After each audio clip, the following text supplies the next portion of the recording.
This is Satyarth. I'm going to speak on transition. Why transition? Because I've transitioned a lot. If I look at my work life, during college, I used to work as a promoter. I sold Bacardi for over 3 years as a part-time student when I was not allowed to drink, but I used to sell it to others. I used to run a team of 20 people in Indore, promoting Bacardi at different bars while I was doing my MBA. After that, I did not know what to kind of take as a career path. My college was known for banking jobs, so I transitioned into book selling. And from 2005 to 2014, I was selling books. First, I became a retail sales guy. Then I became a merchandiser, who's the person who manages the stocks at the back. Then I moved into Flipkart, and I was one of the core team members in 2010, working with Binny and Sachin, managing the entire Flipkart store and its vendor relationships. So you see the transition from an offline world quickly going into online, and then from online quickly moving into Google, Japan, managing the India Play Store and ebooks. So from 2004 to 2005 to 15, or approximately 10 years, I was selling books. And then, bam, 2015 happens, I go and join Jio, telecom. And all of a sudden, I'm a part of the team that's building Jio.com. 2.5 years, the website is up and running, things are smooth. I transition to head product and marketing for JioChat, which is a social media application. What am I doing? And as if that was not enough, in 2019, I transitioned again to life insurance to become head of digital for Tata AIA Life. What does life insurance have to do anything with telecom? What does telecom have anything to do with ebooks and e-stores? And what does e-store have anything to do with e-commerce, books? What is happening? And right now, I am working with Reddington and building India's one of the largest B2B e-commerce platforms in a completely different segment again, which is IT and technology distribution. And we work in reducing technology friction. What is the core of all of this? How is all of this possible? And that is what I'm here to kind of share with you. The way I look at the world is a large workflow. All of you understand workflows, right? It's a series of activities put together. The world is a large workflow. It's all integrated, it's all together. Now look at it like that for a second. And then there are islands of workflows. Think of like a motiyon ki mala, bead, right? But it's a very tangled web. It's like a lot of pearls strung together, and each of these pearls are entities. These pearls can be companies, these pearls can be individuals, corporates, governments, and they are all interconnected. And what happens actually is that things keep on transitioning across these workflows. First of all, there's a global workflow. Look at manufacturing. Look at the screen that is here, right? There was an entire workflow that went into getting the oil from the sea. Then there was another workflow that went into moving this into a refinery and making it into a plastic. Then it again transshipped, and another workflow started where this was converted into a screen, and another workflow then started, which went into sales, where it was sold to you.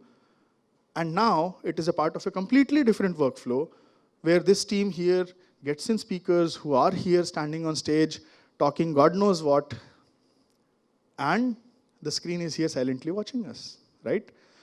So everything is connected.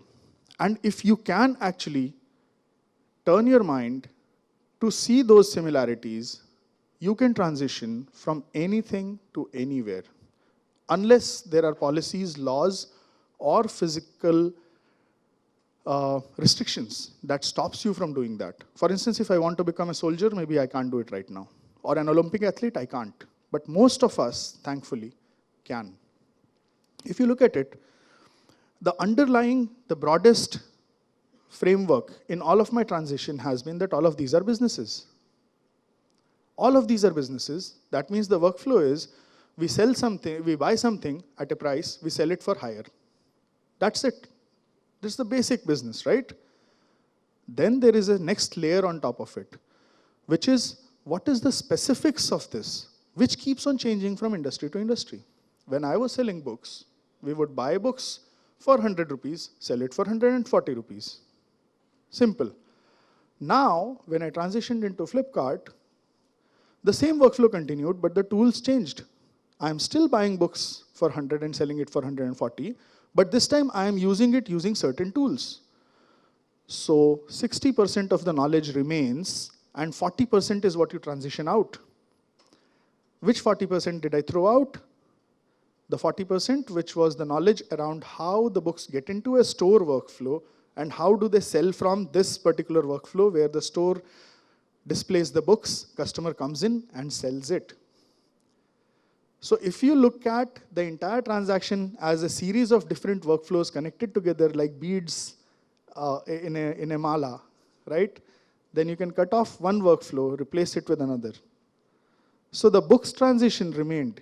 We were still buying books and selling it, but it was not being done from store anymore. I cut that workflow out, understood how it is done on e-commerce, and plugged that workflow in, which was maybe 40% of knowledge. You don't transition 100% of yourself in one go.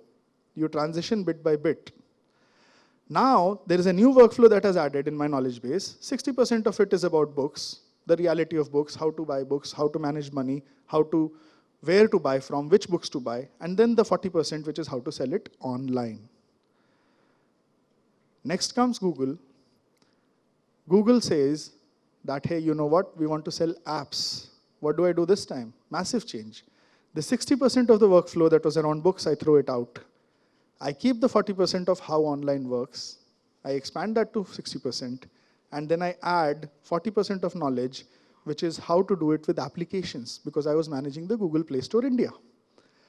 I am in e-commerce, but I am selling applications. These are different kinds of products. They have different realities. Somebody else supplies it. I don't actually buy it and store it. There is no stocking mechanism here. I don't have to store any apps. Traditionally, like we hold stocks in warehouse and the stocks age, right? And then again, I transition. I keep the 60% of knowledge. I throw out the 40%, bring in the next 40%. And all of a sudden, I know how to promote apps and I know how e-commerce works.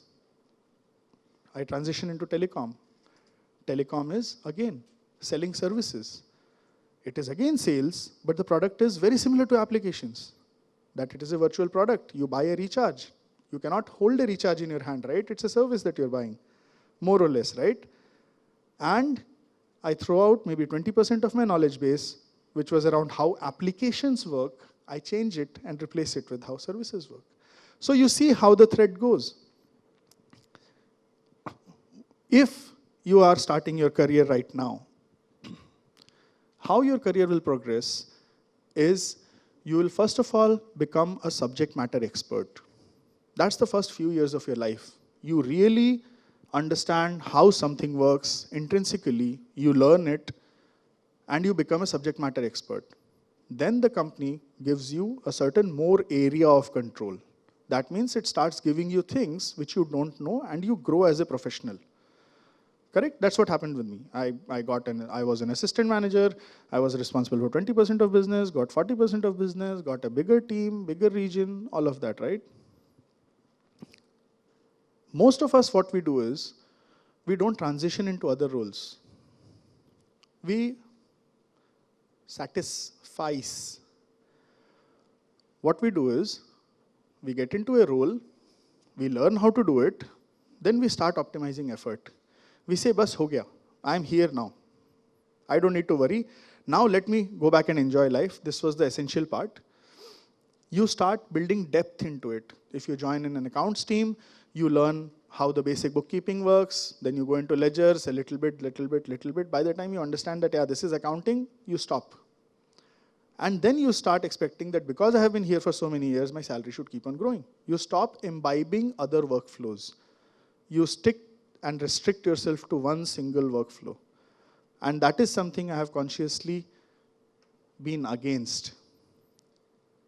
And once from accounting, if you learn the workflow of how legal team works, and you add that knowledge into yours, and then more, that's when you grow up and you break the barrier. Most of us don't do that. We don't expand our horizons. We don't get into other workflows. We think it's other people. How will I ever understand how it works? How will I, an accounting guy, know how technology works? Yes, that might have been true in 80s. Now you have YouTube. You have so many learning mechanisms. Anybody can go and learn anything. If you do not understand, all you have to do is step back. I mean, if today you can learn a new language, how do you learn a new language? You learn something new from things that you know. The idea here is to not get boxed into one particular profile, into one particular area of control, and keep on growing your own knowledge base with things that are not completely related to it. And then, if you learn how to do that, you can learn how to transition across industries, across job roles, across anything.